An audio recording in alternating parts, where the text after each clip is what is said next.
I believe it was 2006 when I decided to take the plunge into using Linux as my primary OS and say goodbye to Windows forever, outside of work anyway, where I don't always have a choice in the matter. I had experimented previously with a dual boot, which was always a crutch, but at this particular point in my life, I was determined to sink or swim. And the biggest sacrifice in making that decision was basically saying goodbye to PC gaming, which was virtually non-existent on Linux, at least with native support.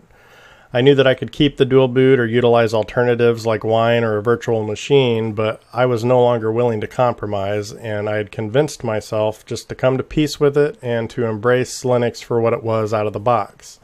I consider myself more of a casual than hardcore gamer anyway, so I could always revert back to the PlayStation or Xbox after all.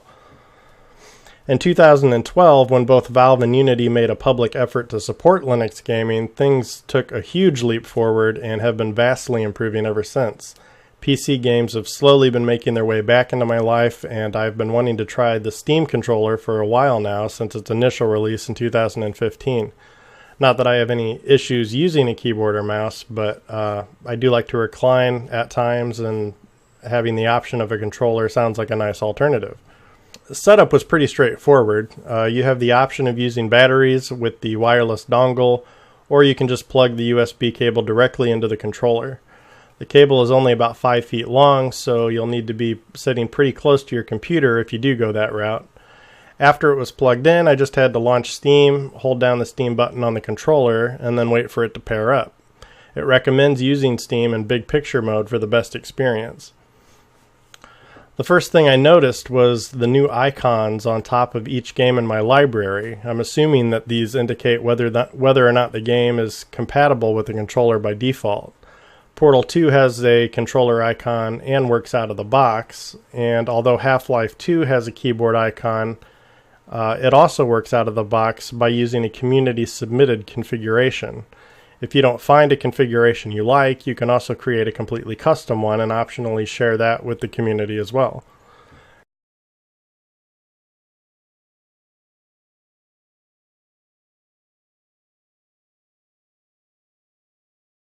Where I ran into trouble was attempting to play any game that was not released by Valve. I could get Portal and Half-Life to work flawlessly, but any other game that I tried, the controller wouldn't work with the game at all, or it would only partially work.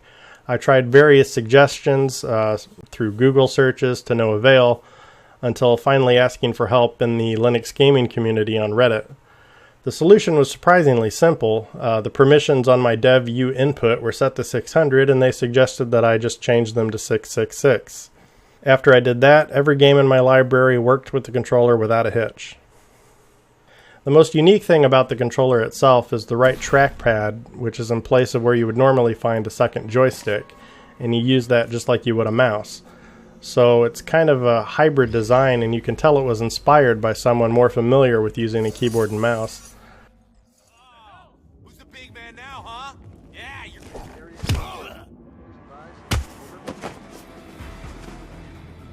Stick around if you want to eat through a straw. Hey, look! Fist fight!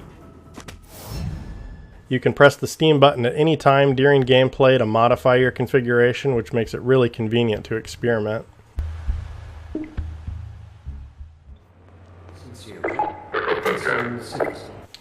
I'm still getting used to it. The aiming especially seems more difficult, but otherwise it has been a fairly smooth experience so far.